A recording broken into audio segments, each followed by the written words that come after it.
Deividas Hawkinsas Paleidimas – atsidavimo ir susitaikymo kelias. Iš anglų kalbos vertė Laimutė Marija Žukauskienė, įgarsino Laima Laurušaitė. Pradžios žodis.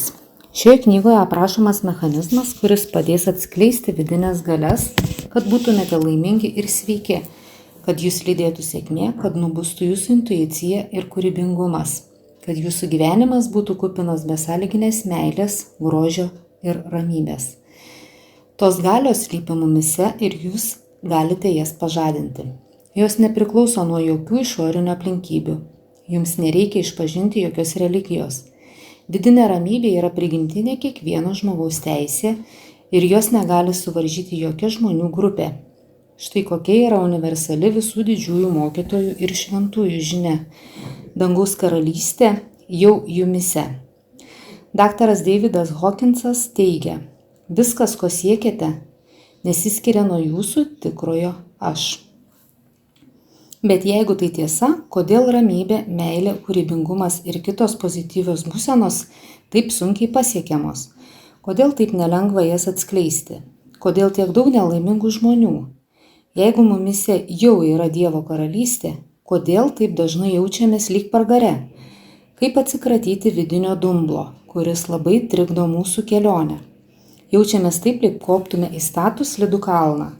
Žodžiai apie laimę ir džiaugsmą skamba gražiai, bet mums kur kas dažniau lydi liūdesys, pyktis, neviltis, pavydas. Mes nuolat ką nors smerkiame ir kritikuojame ir šie pikti balsai drumsčia mūsų pirmapradę vidinę tylą. Kaip išsilaisvinti? Ką turėtume padaryti, kad išmoktume nevaržomai šokti džiaugsmo šokį, kad pamiltume visą žemės gyvybę ir kad realizuotume savo aukščiausią potencialą? Kaip mums tapti kanalais, per kuriuos į pasaulį imtų lietis palaima ir grožis? Šioje knygoje daktaras Hawkinsas parodo kelią į laisvę. Tai kelias, kurį taip trokštame rasti, bet tą padaryti mums labai sunku. Dauguma esame taip išauklėti, kad visus materialius ir netgi dvasinius pasiekimus siejame su sunkiu darbu ir didelėmis pastangomis. Lieti prakaitą, plušėti nuo aušros iki sutemų, užsidirbti kruvinas nuospaudas ant delnų, tokie ir kiti posakiai atspindi protestantiškos etikos palaikomą požiūrį, kad bet kokią sėkmę šiame pasaulyje lemia tik sunkus darbas. Nedirbsi, neturėsi, sakoma. Ir mes tuo tikime. Tačiau kur mūsų sunkus darbas ir didelės pastangos iš tikrųjų nuveda? Ar daug dirbdami tampame ramesni? Tikrai ne. Vis viena lieka kaltės jausmas ir nepasitenkinimas. Mes jautriai reaguojame į kitų žmonių kritiką ir mums trūksta garantijos, kad ateityje viskas klostysis gerai. Jeigu paėmėte skaityti šią knygą, tikriausiai jūsų kantrybė jau trūko, nes pamatėte, kad pastangos norimų vaisių neduoda. Kuo labiau neriatės iš kailio, kad ką nors įgytumėte, tuo jūsų troškimas darosi tolimesnis. Turbūt ne kartą klausėte savęs, ar nėra kito būdo, kaip pasiekti vidinę ramybę ir patenkinti savo troškimus. Toks būdas yra. Sakau, tai remdamasi savo patirtimi. Esu apsiskaičiusi ir surinkusi daugybę informacijos. Išbandžiau daug įvairių saviugdos būdų. Nors profesinės veiklos srityje mane lydėjo sėkmė, tačiau persekiojo visokios fizinės bei emocinės problemos ir galų gale aš priėjau tam tikrą ribą. Reikėjo rasti sprendimą. Tada aš sutikau daktarą Hawkinsą ir susipažinau su jo darbais. Efektas buvo netikėtas ir dramatiškas. Prasidėjo sveikimas. Tiesa, iš pradžių mano požiūris buvo skeptiškas. Esu susipažinusi su įvairiomis dvasinėmis, filosofinėmis ir religinėmis sistemomis, bet jų metodai pasitenkinimo man nesuteikė. Geriausiu atveju rezultatas būdavo laikinas. Turėdama tokią patirtį nusprendžiau, kad ir Hawkinso kelias nekažin kur nuves, bet mano ieškotojos dvasia nesutiko. Vis dėlto aš pabandysiu. Galų gale neturiu ką prarasti. Pirmiausia, perskaičiau knygą Galia ir jėga. Kai baigiau skaityti paskutinį puslapį, toptelėjo, kad aš jau ne tokia, kokia buvau, kai skaičiau pirmą puslapį. Ėjo 2003 metai. Knygos poveikį jaučiu iki šiol, nors nuo to laiko, kai paėmiau ją į rankas, jau praėjo 9 metai. Knyga paveikė visas mano gyvenimo sritis. Patyrusi ir fizinių, ir nefizinių pokyčių, padariau išvadą, kad daktaras Hawkinsas kalba tiesą. Pokyčiai buvo visiškai tikri ir nepaneigiami. Pavyzdžiui, atsikračiau vienos priklausomybės, kurios daug metų niekaip negalėjau veikti. Išsigydžiau alergiją. Buvau alergiška naminių gyvūnų plaukams, žiedadulkėms, pelėsiui. Lioviausi pykti dėl daugelio dalykų, išmokau vertinti įvairias gyvenimo traumas. Supratau, kad iš tikrųjų tai yra slaptos dovanos. Susilpnėjo kai kurios mano baimės ir nerimas, kuris daug metų temdė mano asmeninį ir profesinį gyvenimą. Galų gale aš išsprendžiau kelis vidinius konfliktus, kurie neleido man priimti savęs tokios, kokia buvau. Iš šios neabejotinus pokyčius atkreipė dėmesį ir žmonės, kurie gyvenime buvo šalia manęs. Jie ėmė klausinėti, kas man atsitiko ir kaip galėčiau paaiškinti tuos pokyčius. Jeigu tokį klausimą išgirsčiau šiandien, patarčiau smalsiems klausėjams perskaityti šią knygą, kurią jūs dabar laikote rankose. Čia yra visi atsakymai. Paleidimas – tai žemėlapis, kuris padės rasti kelią į laisvesnį gyvenimą visiems, kas nori leistis į tokią kelionę. Jei pritaikysite šioje knygoje aprašytus principus, jūsų gyvenimas taps geresnis. Principai gana paprasti ir juos suprasti nėra sudėtinga. Pagrindinis reikalavimas, kad kelionė būtų sėkminga, tai noras nutraukti saitus su senu gyvenimo būdu. Daktaras Hawkinsas sako, kad tam tikra nedidelė mūsų esybės dalis yra prisirišusi prie tų pačių potyrių, nors jie neteikia jokio pasitenkinimo. Nors ir keista, bet mūsų mažasis aš tenkinasi apgailėtina kasdienybė ir visais gyvenimo negatyvumais. Mažasis aš jaučiasi bevertis, bet kartais būna išpuikęs. Jis linkęs smerkti ir save, ir kitus, nuolat apgailestauja dėl praeities ir bijo ateities, nuolat kovoja. Stengiasi būti teisus ir gydosi žaizdas. Žinoma, mažasis aš siekia gauti kuo daugiau meilės, užuot pats ją dalijęs. Ar galite įsivaizduoti kitokį gyvenimą, kad jūs lydi sėkmė ir jums dėl to net nereikia stengtis, kad jūsų nedrasko pyktis ir jūs dėkojate už viską, kas nutinka, kad jūs lydi džiaugsmas, kad esate laisvi ir sugebate ieškoti tokių sprendimų, kurie būtų naudingi visiems. Kokios kliūtis trukdo taip gyventi? Davidas Hawkinsas sako, kad tos kliūtis yra mūsų netikėjimas. Galime patikėti, kad galime būti laimingi. Sakome savo, tai pernelyg gražu, kad būtų tiesa. Gal kas nors ir gali susikurti tokį gyvenimą, bet tik ne aš. Ši knyga – dovana, kuri leis jums patirti neribotą džiaugsmą ir nesudrumsčiamą ramybę. Autorius aprašo savo asmeninę patirtį. Visa tai yra įmanoma.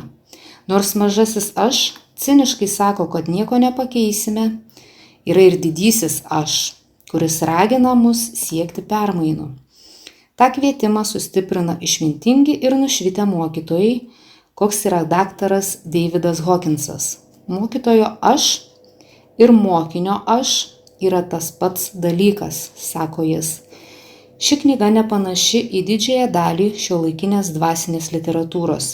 Esu gerai su ja susipažinusi ir galiu pasakyti, kad dauguma knygų, nagrinėjančių įvairius dvasinius klausimus, yra gana paviršutiniškos. O Davido Hawkinso darbas skelbia tikrą tiesą. Tai balsas žmogaus, kuris yra pažinęs savo tikrąjį aš. Hawkinsas sako, kad energinėme lygmenyje mes visi esame susiję ir kad aukštųjų energijų virpesiai, pavyzdžiui meilės, išsklaido žemųjų energijų virpesius, pavyzdžiui baimės. Tai dėsnis ir jei mes mokame jo pasinaudoti, pelnome gilią ramybę ir paskatiname savo kūną sveikti. Kad ir kokiame gyvenimo kelionės etape būtumėte, ši knyga nušvies kiekvieną kitą jūsų žingsnį. Paleidimo mechanizmas, kurį aprašo Davidas Hawkinsas, yra universalus. Taip galite paleisti ir nuo vaikystės užsilikusį pyktį ir galutinai atsisakyti savo ego, mažojo aš. Knyga puikiai tiks ir tiems, kas siekia pagerinti savo profesinės veiklos rezultatus ir tiems, kas nori išspręsti įvairias psichologinės, bei emocinės problemas ar išsigydyti kūnišką ligą. Galų gale ji bus naudinga ir dvasiniams ieškotojams, kurie siekia nušvitimo. Svarbiausia, pasak daktaro Hawkinso, turime pripažinti, kad mumise yra susikaupusių daug negatyvių emocijų, bet savęs dėl to smerkti neturime. Nereikia jaustis blogesniems už kitus. Tai yra dualistinis mažojo aš polinkis ir mes jį turime atmesti. Mažasis aš – tai pradžios taškas, nuo kurio Davidas Hawkinsas mus kviečia pradėti kelionę. Pirmiausia, turime pripažinti, kad šis aš apskritai egzistuoja. Pradedame nuo ten, kur esame dabar. Tik taip pateksime ten, kur norime būti. Jei bandysime apsimesti, kad esame arčiau tikslo, nieko nelaimėsime ir kelionė tik pailgės. Hawkinsas sako, kad turime būti sąžiningi ir drąsūs, nes pripažinti savo šešėlį iš tikrųjų nelengva. Bet kai įsisąmoniname, kad socialinės aplinkos sukurtas mažasis aš yra tikras, gauname galimybę nuo jo išsilaisvinti.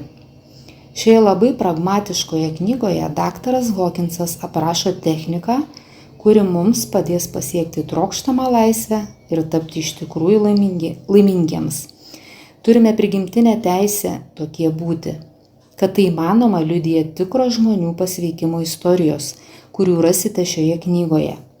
Autorius per ilgametę klinikinio psichiatro praktiką tokių pavyzdžių sukaupė daug. Jie įkvepia ir ragina mus leistis į kelionę. Aiškiai matome, kokių rezultatų žmonės pasiekia, kai paleidžia negatyvius jausmus. Pasikeičia viskas – santykiai, šeimos gyvenimas, dvasiniai pasiekimai, seksualumas. Drauge su negatyviais jausmais išnyksta įvairios priklausomybės ir sveikatos bėdos. Visų problemų sprendimai glūdi mumise. Ta tiesą skelbė ir tebeskelbė didieji dvasiniai lyderiai. Štai Dalai Lama sako, jei norime, kad pasaulyje įsivyrautų taika, turime nutraukti kovas savo viduje. O Gandis kalbėjo taip, patys būkite tie pokyčiai, kuriuos norite matyti pasaulyje. Šių žodžių prasmė aiški, mes visi esame didžiulės visumos dalys ir kai pasveikstame patys, sveikesnė tampa visuma. Kiekviena individuali sąmonė yra susijusi su kolektyvinė sąmonė, todėl individualūs pokyčiai veikia visą pasaulį. Davidas Hawkinsas, ko gero, pirmas pabandė pagrįsti šios teiginius moksliškai ir pritaikyti juos klinikinėje praktikoje. Jis įrodė, kad išorinis kūno sveikimas prasideda tada, kai daugiau meilės atsiranda viduje. Kai jūros lygis tampa aukštesnis, drauge pakyla ir visi joje esantys laivai. Kai mumise atsiranda daugiau meilės, visas mūsų gyvenimas pakyla į aukštesnį lygmenį.